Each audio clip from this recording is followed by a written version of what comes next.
Opo. Eh, siya naman ang tatanungin ko ngayon. Tama ba yung sinabi niya na yung pakiramdam niya na magtutuloy-tuloy ka? May something ba na nararamdaman ka sa puso mo? Ha?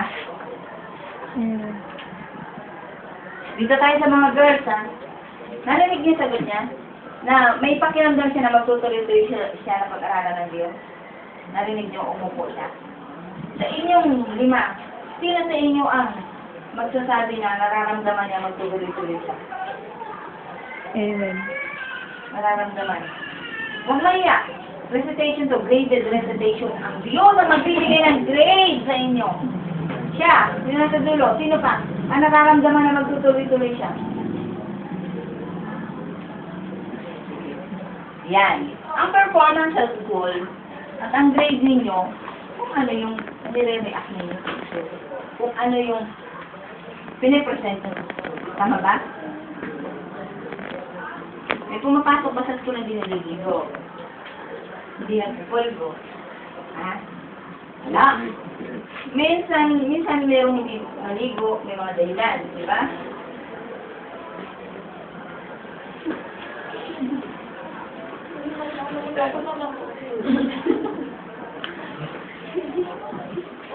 Kung ang desire ninyo at nararamdaman ninyo magtutuloy-tuloy, tutulungan kayo.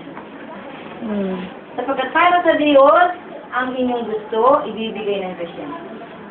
Naintindihan niyo ba ako? Justin. Kapag doon ba sa amin ang gawain, nanasain mo sa mama? Amen. Amen. Ang Diyos, pag para sa Diyos, kalooban niya yan. Amen! Amen. Yung desire mo, ang kausapin mo ang sarili mo. Dahil ang Diyos ay hindi umaayaw na pumunta ka sa gawain niya. Amen? Amen. Kaya tinitingnan ng Diyos ang laman ng puso. Ha? Kahit wala kang nakikita, yung faith mo gagalaw. Ay, John, panghingi mo naman ako ng pamasahe kay Kurt at kay Lester, sasama ako. Charge na lang sa inyo. Kaya mo? Sabihin sa kanila, because you love God. Amen. Amen? Amen. Huwag mong ikahiya ang pagpunta sa Diyos nang ipanghihiram mo ang pamasahe. Diyan sa 4 na yan, kilala mo ba yan? Itong 4, kilala mo? Oo, pag hindi sila sasama, manghingi ka sa kanila tigna 10 piso. Amen? Justin, hindi ako nagbibiro. Ito ay totoo at hindi ako nagbijoke. Ayaw nila eh. Sige, ako na lang mag-pray para sa inyo. Ayaw nila sumakan, hindi pa yung boyfriend. Ha? Maglalaba. Ito mag-alaga ng bata. Ito makikipag-date pa. Oh, 10, naka-40 ka. Baka karating ka na roon. Pabalik baka na ng Diyos. Amen? Amen. Ang mahalaga makarating ka doon at pagdating mo doon, bahala ng Diyos sa'yo. Amen? Amen. Binubuhay ko kayo. Kaya, Justin? Amen. Sinasabi ko sa inyo dahil pinanggalingan ko yan, hindi ako makakarating dito kung hindi nag-desire ang puso ko. Dahil alam ng Diyos na gusto kong pumunta sa Kanya, gusto kong maglingkod sa Kanya, at ito ibigay na. Gusto ko. Dahil yun din ang gusto ng Diyos na maglingkod ako sa Kanya. Amen? Amen. Nag-meet kami dalawa sa isang layunin na magmahalan. Amen? Mahal naman ang Diyos. Mahal kayo ng Diyos. Amen? Kaya walang nagbibigo sa taong nagmamahal sa Diyos. Wala.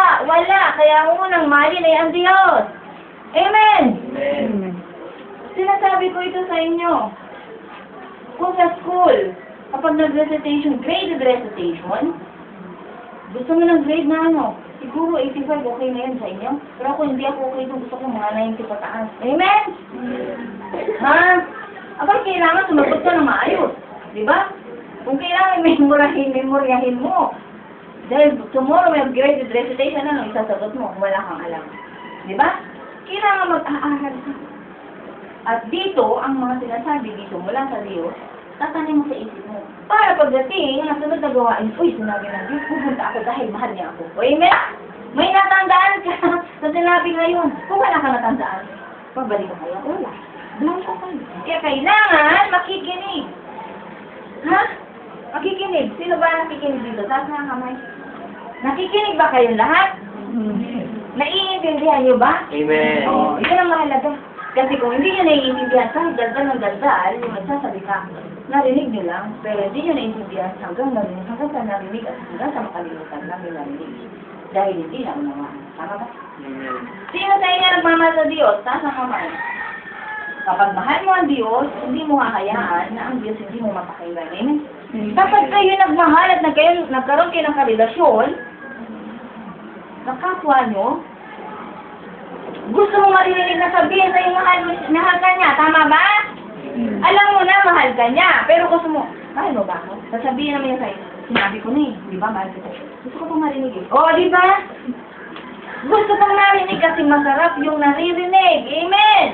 Kaya dito ay may regalo sa atin na tinig niya para siya ay marinig na nagsasalita na sasabihin sa atin na mahal niya tayo. Nakarinig na ba kayo ng salita ang Diyos?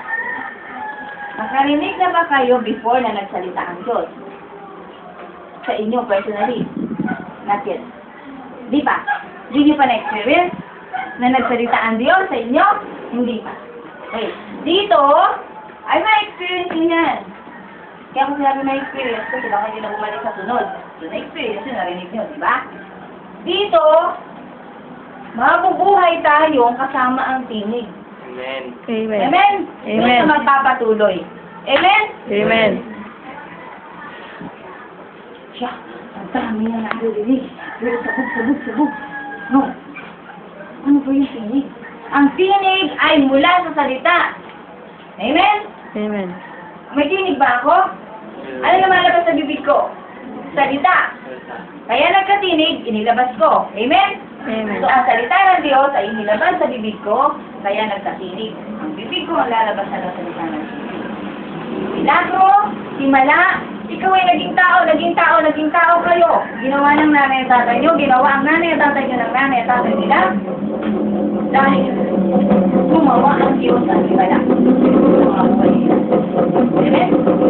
Kaya nakarating tayo ngayon dito dahil sa mga himala sa buhay ng mga magulang natin at sa mga ninunong natin. Amen? Amen. At patuloy na gumagawa ng himala ang Diyos. Amen? Amen. Pero sa mga taong may tiwala. Amen? Kaya kung wala kayong tiwala sa Diyos, wala kayong makikitang himala.